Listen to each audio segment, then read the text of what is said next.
Hey guys, Varun this side from Language Academy. Guys, very excited to have Sachin with me. First, he cleared his NAATI CCL exam in Hindi with us, and now you have got A teaching PTE. Congratulations, Sachin. Thank you. Your journey was full of ups and downs. A lot of frustrations were there. You were putting in a lot of hard work, but you were not really getting the results initially, right? Right. Especially in speaking was one of the section you were really concerned about. You practiced a lot, and you were still getting around 60, 61.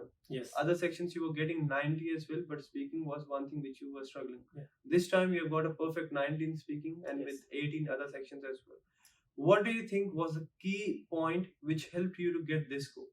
Yeah, right. First of all, I would like to thanks to Language Academy, all the tutors, because they helped me a lot throughout this journey. As you said that I was lacking in the speaking section, because this time I did something different, like with the help of new strategies. New strategies are really very helpful, because with the help of that we can improve our fluency and pronunciation as well. So previously before the exam I was like little bit lack of my self-confidence, and I was just fumble, and I was not able to perform very well. And this time with the help of you, I know that how should I improve my performance.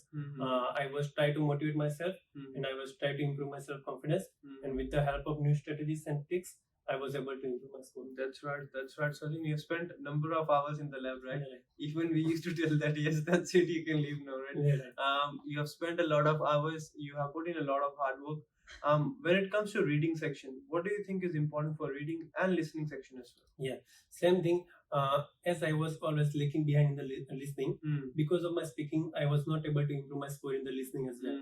Because as we know that speaking contribute 90 marks for speaking only itself, but it also contribute 45 marks in the listening, and almost 31 marks in the reading. So we can say that speaking is about more than 160 marks. That's right. So because of the speaking section, I was not able to improve my score in the listening.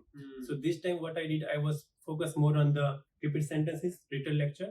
So with the help of that, my content score goes directly to the listening, and I was able to achieve 85 marks in the listening as well. That's right. Yeah, and same for the reading. For the reading, we can't have to just mug up all the information. We can't have to just mug up the answers. We need to understand the content. Once we are able to understand content, then maybe we are able to solve any of the questions. That's right. Because nowadays most of the questions are new. That's right. We are not with the repeated questions. So basically, you can't just rely on just memorizing each and everything, right? Yes. Very important point, guys. We see a lot of students. What they do is they come and tell us, "I've memorized 600 blanks. I've memorized 700 blanks." But the fact is, if you go and sit for the exam, and if you get something which is not from the things which you have memorized, how are you going to solve it? Right. Yes, it's very important you practice on the exam questions. But once you practice, you need to make sure you understand them while you're practicing. You understand the context. If you don't really get the same things, you'll get something similar in the exams. Right? Similar concepts, different passages, and if you understand the context while you solve them, it will be very easy for you to solve each and everything. Right. And very important, you are a pro now. You know each and everything, how many marks go from here and there. Speaking is going to contribute around 160 points altogether.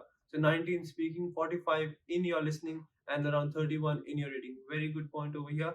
So for any section, if you're struggling, you need to figure out what mistakes you're making. Yes, right. For example, if you are struggling with your writing section, it's not that you just practice your essays and essays, right? Very important.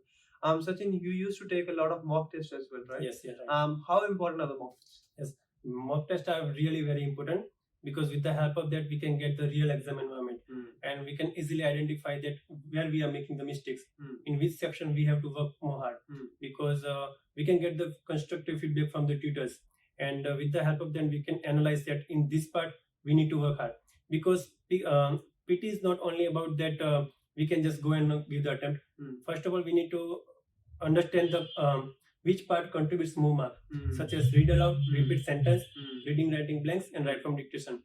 If we are not good in this section, we are not able to get the 79 plus in the PT. So it is more important. That's right, Sachin. So very important, guys, you understand what is important and what not, because there's no point of working hard. It's very important to work smartly. Yeah, right. Yes, very important you work smartly. You see which things are easy and which are more scoring. For example, read aloud, not that difficult, but very high scoring. Yes. Write from dictation, if you practice, you'll be fine and not that difficult. Yes. So very important, you practice on the things which are easy and which are more rewarding, and you will be on your way to your permanent residency. Another thing over here, what he mentioned is that you need to have a real exam-like environment before you go for the exam, because that will prepare you mentally to face any challenge you face in the exam, right? Absolutely. Any difficulty you face in the exam, if you have taken the mock test before, you'll get used to it and everything will go into flow and things are going to be very easy. Any final piece of advice for students who have, who are almost there, they're not really sure what they have to do? Like you were as well, right? You used to tell me, I can't do it. Yeah, right. I remember you have even told me, I can't clear it. Right? Any advice for them, please? Yes, sure. First of all, that you need to trust on yourself, because our self-confidence improves our score.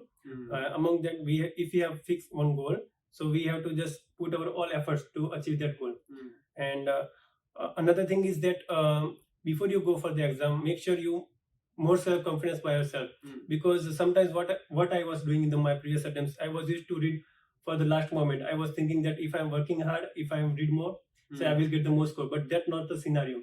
Actually, how we are performing is the actual we will get the score. That's right. Yeah, that's right. So it's more of your performance test, right? Yes. So very important, before you go and sit for the exam, you relax. You tell yourself what you have to do. You have a mind map that this is how I have to attempt my exam. But don't stress too much. Yes, right. You can't really do anything in last half an hour. Nothing. Right. So it's very important. Your state of mind is very, very positive, and you're very, very confident. That's it from this video, guys. Congratulations once again. Thank you so much. 25 points. Well done, Sachin. That's it, guys. Make sure you have the right guidance, right strategies, right feedback, and yes, keep on practicing and be confident. You will do it as well. If he has done it, I have done it. You can easily do it. Thanks, guys. All the very best, and I'll see you very soon. Thank you. Thank you.